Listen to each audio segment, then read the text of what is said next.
Pinakusahan naman ng United Nations investigators ang Israeli government sa nangyaring genocide sa Gaza. Israeli ambassador may hirit sa issue at ilang lugar naman sa India muling nalubog sa baha. Si Joshua Garcia sa sentro ng balita. Muling sinalanta ng malawakang baha ang ilang lugar sa India.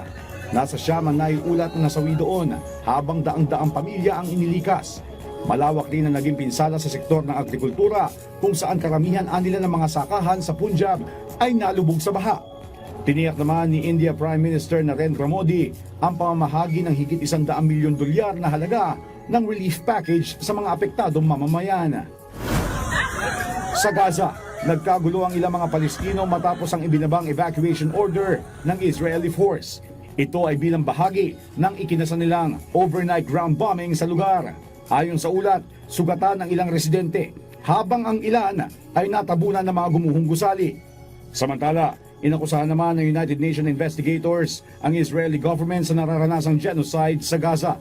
Kabilang na ang umano'y tangkang pagsira ng Palestinians territory sa lugar.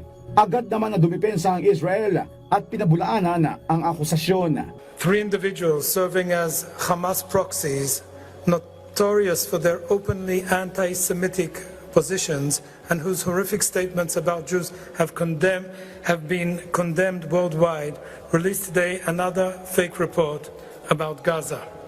The report relies entirely on Hamas falsehoods, laundered and repeated by others.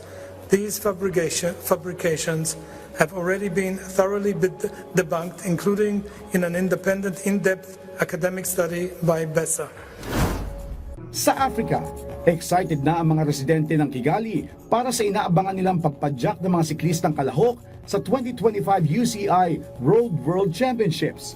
Ito ang kauna-unahang beses na mag-host ang Africa ng ganitong competition na tatagal ng 1 linggo simula September 21. Ilang international cyclists din ang inaasahan sasabak dito. Ayon sa ilang kalahok, magiging challenging ang event dahil sa tinawag nilang special circuit ng kompetisyon. Joshua Garcia, para sa Pambansang TV sa Bagong Pilipinas.